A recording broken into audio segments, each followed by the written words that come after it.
محمد علی کے دل کا حال یا تو اللہ جی جانتے ہیں یا خود محمد علی جانتا ہے، لیکن جو کچھ دیکھا ہے، جو کچھ پڑھا ہے، جو کچھ سنا ہے، جو عقل مانتی ہے، اور سچ پوچھیں تو میرا دل گواہی دیتا ہے کہ وہ دل میں ایمان پر قائم ہے۔ محمد علی، میں اتنا ہی کہوں گا میرے بچے، دل چھوٹا مت کرنا، مایوس مت ہونا۔ اللہ رب العزت تمہارے دل کی حالت سے خوب واقف ہیں، وہ تمہاری شہرگ سے بھی زیادہ تمہارے قریب ہیں۔ یہ تمہاری آزمائش ہے، یہ تمہارا امتحان ہے۔ اپنے دل کے اندر ایمان کی شمع کو روشن رکھنا۔ کوئی پنڈت، کوئی انتہا پسند غنڈا، کوئی فاشسٹ حکومت تمہارا ایمان نہیں چھین سکتی۔ حضور اب اس بات کا فیصلہ کرنے کے لیے کہ آیا یہ واپسی واقعی دل سے کی گئی ہے یا کوئی زور زبردستی کا معاملہ ہے، میں آپ کے سامنے 7 نکات اور حقائق رکھنا چاہتا ہوں۔ ان نکات کو ایک ایک کر کے سمجھ لیتے ہیں تاکہ فیصلہ کرنے میں آسانی ہو جائے۔ اور نکتہ نمبر 1، جسمانی حالت اور لہجے کا بدترین تضاد۔ آپ محمد علی کی اس وقت کی ویڈیوز دیکھیں جب وہ اسلام کا دفاع کر رہا تھا۔ اس کی آواز میں گرج تھی، چہرے پر ایک چمک تھی، اس کا لہجہ روانی اور خود اعتمادی سے بھرپور تھا۔ وہ کسی رٹے رٹائے اسکرپٹ کے بغیر دلائل دے رہا تھا۔ دوسری طرف حالیہ ویڈیو دیکھ لیجئے، اس کا سر مڑوا دیا گیا، داڑھی کاٹ دی گئی، اور سب سے زیادہ چونکا دینے والی بات یہ ہے کہ اس کا چہرہ بائیں طرف سے واضح طور پر سوجا ہوا ہے، سوولن فیس ہے۔ اس کی آنکھوں میں خالی پن، ایک خوف دکھائی دیتا ہے، ایک اداسی، جیسے اس کے سامنے کوئی جلاد کھڑا ہو۔ خالی روح دکھائی دیتی ہے، وہ بمشکل بول پا رہا ہے، اس کی آواز حلق میں پھنس رہی ہے، اور وہ ایک لکھی ہوئی تحریر کو زبردستی پڑھنے کی کوشش کر رہا ہے۔ کیا کوئی انسان اپنی مرضی سے اپنے پرانے دین میں واپس جائے تو اس کا چہرہ سوجا ہوا ہوتا ہے؟ کیا اس کی آنکھوں میں ایسا وحشت ناک خوف ہوتا ہے کہ اسے لکھی ہوئی تحریر کی ضرورت پڑتی ہے؟ کیا اس کی آواز کانپ رہی ہوتی ہے؟ دوسرا نقطہ، بت پرستی۔ بسم اللہ الرحمن الرحیم۔ آیوش ملک کے حوالے سے باتیں ہو رہی ہے اور قسم قسم کی باتیں، تو اس پر ڈاکٹر نصیر بیگ صاحب نے گفتگو کی ہے اور 7 نکات بیان کیے ہیں، اور اسی طرح حالات ایک صحابی کے اوپر بھی آئے تھے، انہوں نے کس حکمت سے کام لیا تھا، ان کا واقعہ بھی ذکر کیا ہے۔ تو آئیے وہ 7 نکات سنتے ہیں، اور مزید بھی اچھی اچھی باتیں ہیں وہ بھی سن لیتے ہیں، اور اپنے خیالات کا اظہار کیجیے گا، اور دعاؤں میں یاد رکھے گا کہ اللہ تعالیٰ ان کے لیے آسانی پیدا فرمائے۔ تو چلیے سنیں ذرا۔ سوشل میڈیا پر اس وقت آیوش ملک عرف محمد علی یا محمد علی عرف آیوش ملک کی ایک ویڈیو جنگل کی آگ کی طرح وائرل ہے۔ وہی آیوش ملک عرف محمد علی جو کل تک پکار کر اپنے مسلمان ہونے کا دعویٰ کر رہا تھا، اعلان کر رہا تھا، آج اس ویڈیو میں یہ کہتا ہوا نظر آ رہا ہے کہ اس نے اسلام چھوڑ دیا ہے اور وہ دوبارہ ہندو مذہب میں واپس جا رہا ہے۔ جیسے ہی یہ ویڈیو سامنے آئی، سوشل میڈیا پر ایک بحث چڑھ گئی۔ بہت سے لوگوں کا، خصوصاً مسلمانوں کا، یہ ماننا تھا کہ ویڈیو جعلی ہے، یہ آرٹیفیشل انٹیلیجنس یا کوئی ڈیپ فیک ٹیکنالوجی سے بنی ہے۔ لیکن حقیقت یہ ہے کہ یہ کوئی اے آئی سے بنی ویڈیو نہیں ہے، یہ اصل ویڈیو ہے، اور اس کی باقاعدہ تصدیق ہو چکی ہے۔ ویڈیو کے وائرل ہوتے ہی ہندو اسے ہندو مذہب کی فتح قرار دے رہے ہیں، اسے گھر واپسی کہہ رہے ہیں، اور اس سارے معاملے کو ایسے پیش کر رہے ہیں کہ وہ آیوش، جس کا مذہب برین واش کر کے بدلوا لیا گیا تھا، واپس ہندو مذہب کو لوٹ آیا۔ اس کے اس عمل کو سراہا جا رہا ہے، چھاتی ٹھوک کر نعرے مارے جا رہے ہیں، دیکھو ہندو جیت گئے، مسلم ہار گئے، ہندو جیت گیا اور مسلم مذہب، اسلام مذہب ہار گیا۔ اچھا، وہیں حضور جو مسلم کمیونٹی ہے وہ اس معاملے پر بٹی ہوئی دکھائی دیتی ہے۔ کچھ سوشل میڈیا پر تبصرے کر رہے ہیں، اسے برا بھلا کہہ رہے ہیں، لکھ رہے ہیں کہ یہ تو بڑی بڑی باتیں کرتا تھا، اب کیا ہو گیا، اس کا ایمان اتنا ہی کمزور تھا۔ اور کچھ کہہ رہے ہیں کہ یہ ویڈیو زبردستی بنائی گئی ہے اور محمد علی عرف آیوش ملک نے مجبوری میں یہ ویڈیو بنائی ہے۔ تو حضور حقیقت کیا ہے؟ کیا محمد علی کمزور نکلا اور پھر سے ہندو مذہب اختیار کر لیا، یا واقعی اس نے شدید دباؤ میں یہ ویڈیو بنائی اور دل سے ابھی بھی ایمان پر قائم ہے؟ نبی کریم صلی اللہ علیہ وآلہ وسلم اور صحابہ رضی اللہ تعالی عنہم کی زندگی سے ہمیں ایسی کوئی مثال ملتی ہے جہاں جان کے ڈر سے صرف ظاہری طور پر کفر کا دکھاوا کیا گیا ہو؟ آج اس سب پر بات ہوگی۔ اب یہاں سے کہانی ایک خوفناک، انتہائی خوفناک، بلکہ میں کہوں گا موڑ لیتی ہے۔ منگل کے روز اچانک میڈیا پر خبر آتی ہے کہ محمد علی آیوش ملک نے دوبارہ ہندو مذہب اختیار کر لیا ہے اور اس کی پوجا کرتے ہوئے ویڈیو جاری کی جاتی ہے جس میں اس کی داڑھی اور سر مڈا ہوا دکھائی دیتا ہے. آیوش ملک ایک لکھی ہوئی تحریر پڑھتا ہے کہ وہ والدین کی پریشانی کی وجہ سے اپنی مرضی سے ہندو مذہب میں واپس آ گیا ہے.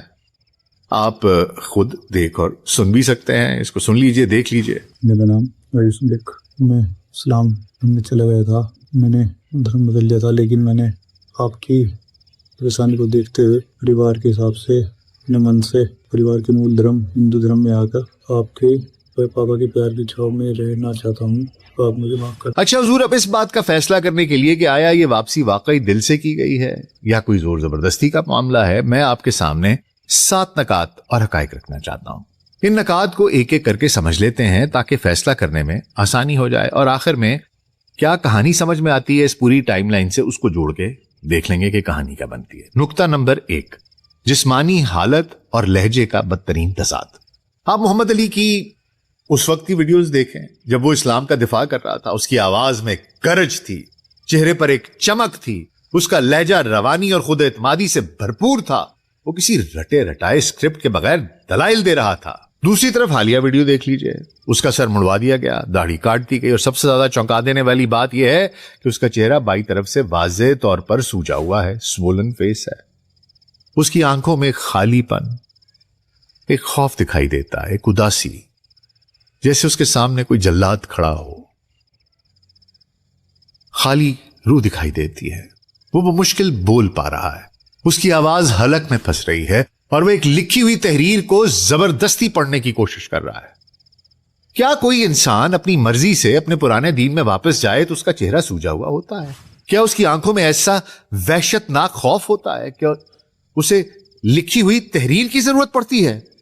کیا اس کی آواز کانپ رہی ہوتی ہے؟ دوسرا نقطہ, بت پرستی جس سے وہ بچپن سے بیزار تھا. آیوش نے خود اعتراف کیا تھا اور اس کے والد نے بھی ماضی میں اس بات کی تصدیق کی تھی کہ وہ بچپن ہی سے بت پرستی کو پسند نہیں کرتا تھا اور مذہبی رسومات میں حصہ بھی نہیں لیتا تھا. اب آپ خود سوچئے, جو شخص ہندو پیدا ہونے کے باوجود ساری عمر بت پرستی سے گریزاں رہا ہو, وہ واپس ہندو بھی بن جائے تو دوبارہ بتوں کے سامنے کیسے بیٹھ سکتا ہے, جو اس نے تب نہیں کیا جب وہ پیدائشی ہندو تھا؟ یہ بات سمجھ سے بالا تر ہے. تیسرا نقطہ, چاندنی قریشی کا تعلق اور 10 سال کا فاصلہ. گودی میڈیا نے شور مچایا کہ چاندنی نے اسے پھنسایا اور لو جہاد کا شکار کیا. حقیقت یہ ہے کہ آیوش 2008 میں اسلام کی طرف مائل ہوا اور چاندنی سے اس کی پہلی ملاقات 10 سال بعد یعنی 2018 میں ہوئی.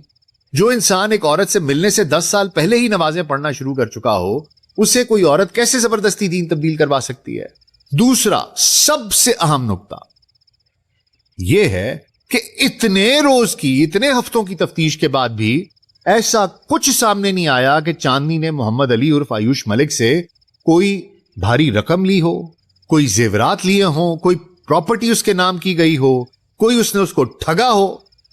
کیونکہ اگر ایسا کچھ ہوتا تو گودی میڈیا چیخ چیخ کر اس کی تفصیلات بتا رہا ہوتا, لیکن ایسا کچھ سامنے نہیں آیا اور نہ ہی ایسا کچھ ہے. چوتھا نقطہ, انتہا پسند پنڈت اور یوگ سادھنا آشرم. اس پورے جبر کے پیچھے کون ہے؟ آیوش کے والد دیوراج ملک نے خود میڈیا پر آ کر ایک خاص ہندو تنظیم اور ایک پنڈت کا شکریہ ادا کیا. یہ پنڈت یوگ سادھنا آشرم کا یشویر مہاراج ہے. یشویر مہاراج نے میڈیا کو انٹرویو دیتے ہوئے فخر سے کہا کہ ہماری مہم کامیاب ہو گئی, آیوش واپس ہندو بن گیا اور ہم نے اس کے گھر سے تمام مسلم اشیاء ہٹا دی. اچھا حضور, اس کی مہم میں کوئی ہندو مذہب کی تبلیغ تو تھی نہیں, تو اس نے کیا کیا؟ کون سی مہم کیسے کامیاب ہوئی؟ آیوش ملک نے سناتن دھرم میں گھر واپسی کر لیا, اسلام مذہب کو چھوڑ دیا ہے. آپ اپنے گھر میں ہی مندر بنا لیا, دیوی دیوتاؤں کی مورتی رکھ کر کے پوجا کر رہا ہے. یہ یشویر مہاراج پہلے دن سے محمد علی کے باپ اور خاندان کے پیچھے پڑا تھا اور ان پر دباؤ ڈالتا رہا جس طریقے سے یہ دباؤ ڈالتے ہیں, اور یہی کل مہم تھی. نقطہ نمبر 5 اور 6, والدین اور بہنوں سے محبت. آیوش کی کمزوریاں. آیوش ایک انتہائی حساس اور محبت کرنے والا بیٹا اور بھائی ہے. اس نے اپنے انٹرویو میں کہا تھا کہ وہ اپنے والدین سے بہت محبت کرتا ہے. اور ان کی تکلیف نہیں دیکھ سکتا. اس نے اپنی بہنوں کی خاطر سالوں اپنا دین چھپائے رکھا. انتہا پسندوں نے آیوش کی اس اچھائی اور محبت کو اس کی سب سے بڑی کمزوری، اس کے ویک پوائنٹ بنا لیا. اس کے والدین اور بہنوں سے محبت اور ان کی عزت کے احساس کا یہ ویک پوائنٹ بلیک میلنگ کے لیے بہترین ہتھیار ثابت ہوا. نقطہ نمبر 7، دولت سے بے نیازی. حضور، اگر یہ معاملہ جائیداد کا ہوتا کہ جائیداد کے لیے واپس ہندو ہو گیا تو آیوش کبھی دستبردار ہونے کا کہتا ہی نہ محمد علی. اس نے پہلے ہی کہہ دیا تھا کہ میرے والد کو اس نے یہ جائیداد کسی اور کو بھی دینی ہے تو دے دے، مجھے 1 روپیہ نہ دے. اس نے کہا تھا میرے ہاتھ پیر سلامت ہے، میں تو کما لوں گا. تو اس لیے یہ نہیں لگتا کہ وہ دولت کی خاطر دوبارہ ہندو ہوا ہے. اچھا، تو حضور ان تمام نکات کو سامنے رکھ کر جو کہانی کا خاکہ تیار ہوتا ہے وہ کچھ یوں ہے. اب کہانی سن لیجئے. آیوش ملک جو دل سے محمد علی بن چکا تھا، ایک مخلص مسلمان کی طرح زندگی گزارنا چاہتا تھا. جب اس کی تصویر وائرل ہوئی تو شاملی کے انتہا پسند ہندو معاشرے، گودی میڈیا اور خاص طور پر یہ جو یوگ سادھنا آشرم کے یشویر مہاراج ہیں، انہوں نے اسے اپنی انا اور وقار کا مسئلہ بنا لیا. میرے پیارے نندو کے ہندوستان میں یہ کیسے ممکن تھا کہ ایک اعلیٰ ذات کا امیر ہندو نوجوان اسلام قبول کر لے؟ یشویر مہاراج اور اس کے انتہا پسند گنڈوں نے سب سے پہلے آیوش کے والد دیوراج ملک پر شدید ترین سماجی اور کاروباری دباؤ ڈالا. انہیں دھمکیاں دی گئیں کہ تمہارا جینا حرام کر دیا جائے گا. اس خوف کے سائے میں والد سے زبردستی چاندنی اور اس کے والد کے خلاف یو پی کے بدنام زمانہ اینٹی کنورژن قانون کے تحت پرچہ کٹوایا گیا. چاندنی اور اس کے بوڑھے باپ کو سلاخوں کے پیچھے دھکیل دیا گیا. حالانکہ ان کے خلاف کوئی ثبوت نہیں ملا، کوئی رقم، کوئی زیور یا جائیداد محمد علی نے چاندنی کے نام کی ہوتی تو میڈیا پر اس کے چرچے ہوتے. پھر بھی چاندنی اور اس کے والد اسلام کو قید کر دیا گیا. لیکن جب معاملہ مزید بڑھا، پاکستان اور ہندوستان سمیت پوری دنیا میں محمد علی کی دلیری کے اور اسلام میں آنے کے چرچے ہونے لگے تو ہندوتوا تنظیموں کے تن بدن میں آگ لگ گئی. اور گمان غالب ہے کہ انہوں نے آیوش ملک کو اغوا کے انداز میں اپنے قابو میں لیا، اسے کسی خفیہ جگہ پر رکھا اور اس کی ہلکی پھلکی سی ٹھکائی پٹائی بھی کی گئی، جس کا واضح ثبوت اس کے چہرے کا سوجا ہوا بایاں حصہ ہے. اس کی داڑھی اور سر منڈوا دیا گیا، اسے ذلیل کیا گیا، اس کی غیرت کو کچلا گیا. پھر بلیک میلنگ کا وہ کارڈ کھیلا گیا جس کا جواب اس کے پاس نہیں تھا. اس سے کہا گیا تم تو جائیداد چھوڑ دو گے، لیکن تمہاری ضد کی وجہ سے تمہارے ماں باپ سڑک پر آ جائیں گے. تمہاری بہنیں جن کے گھر تم نے بڑی مشکل سے بسائے ہیں، ان کے سسرال والے انہیں طلاق دے کر گھر سے نکال دیں گے، کیونکہ ہم ان پر بھی دباؤ ڈالیں گے. اور وہ معصوم چاندنی اور اس کا بوڑھا باپ، وہ کبھی جیل سے باہر نہیں آ سکیں گے. ہم ہو سکتا ہے کہ انہیں وہیں ان کا کام تمام کروا دیں. اگر تم ان سب کی جان اور عزت کی امان چاہتے ہو تو واپس ہندو بن جاؤ، بتوں کے سامنے بیٹھو اور جو اسکرپٹ ہم دے رہے ہیں اسے کیمرے کے سامنے پڑھو. یہ اقرار کرو کہ تم اسلام چھوڑ کر پھر سے ہندو ہو گئے ہو. محمد علی کے سامنے ایک طرف اس کا ایمان تھا اور دوسری طرف اس کی بیوی، اس کی ماں باپ، اس کی تینوں بہنوں کی زندگیاں، ان کی عزتیں تھیں. محمد علی نے یہاں مصلحت پسندی اختیار کی. اس نے اپنے مظلوم خاندان کو بچانے کے لیے اس فرعونی نظام کے سامنے سر جھکا دیا. اسے بتوں کے سامنے بٹھایا گیا، پوجا کی اداکاری کروائی گئی اور اس کے سوجے ہوئے چہرے کے ساتھ ویڈیو ریکارڈ کی گئی، جہاں وہ اپنی ماں کو مخاطب کر کے کہہ رہا ہے کہ میں واپس آ گیا ہوں. دیوراج ملک نے فوراً اس ویڈیو کی تصدیق کی اور یشویر مہاراج کا شکریہ ادا کیا. کوئی گھر واپسی نہیں تھی. یہ سراسر ایک زندہ انسان کا قتل تھا جس کی روح کو زنجیروں میں جکڑ دیا گیا. دباؤ کس کا ہے؟ میں ساتھ میں بیٹھا، اس کی ماں ساتھ میں بیٹھی ہے. دباؤ کس کا ہے؟ نہیں، سوتنتر ہے، بالکل خوش ہو کر بات کر رہا ہے، خوشی سے اپنی ویڈیو بنا رہا. اچھا حضور، یہ ساری کہانی ہے جو ان 7 نکات کی روشنی میں محمد علی کی سمجھ میں آتی ہے. اچھا، یہ محمد علی بھی کیا شخص ہے؟ اس کی کہانی پہلی بار سنی تو ایک صحابی رسول صلی اللہ علیہ وآلہ وسلم حضرت مصعب بن عمیر رضی اللہ تعالیٰ عنہ کی زندگی کی کہانی یاد آ گئی. کل اس کی ویڈیو دیکھی تو ایک اور صحابی رسول اللہ صلی اللہ علیہ وآلہ وسلم حضرت عمار بن یاسر رضی اللہ تعالیٰ عنہ کے خاندان کی کہانی یاد آ گئی. حضرت یاسر رضی اللہ تعالیٰ عنہ کا تعلق یمن سے تھا. وہ مکہ آئے اور یہاں حضرت سمیہ رضی اللہ تعالیٰ عنہ سے شادی کی، جن سے حضرت عمار رضی اللہ تعالیٰ عنہ پیدا ہوئے. جب مکہ میں رسول اللہ صلی اللہ علیہ وآلہ وسلم نے خفیہ دعوت شروع کی تو حضرت عمار بن یاسر رضی اللہ تعالیٰ عنہ انہوں نے اسلام قبول کیا اور پھر ان کے والدین بھی اسی دن دائرہ اسلام میں داخل ہو گئے. چونکہ اس خاندان کا مکہ میں کوئی مضبوط قبیلہ یا پشت پناہ نہیں تھا، اس لیے قریش کے ظالموں خصوصاً ابو جہل اس نے انہیں بدترین اور وحشیانہ تشدد کا نشانہ بنایا. انہیں مکہ کی تپتی ریت پر لٹایا جاتا، لوہے کی گرم جڑیں پہنا کر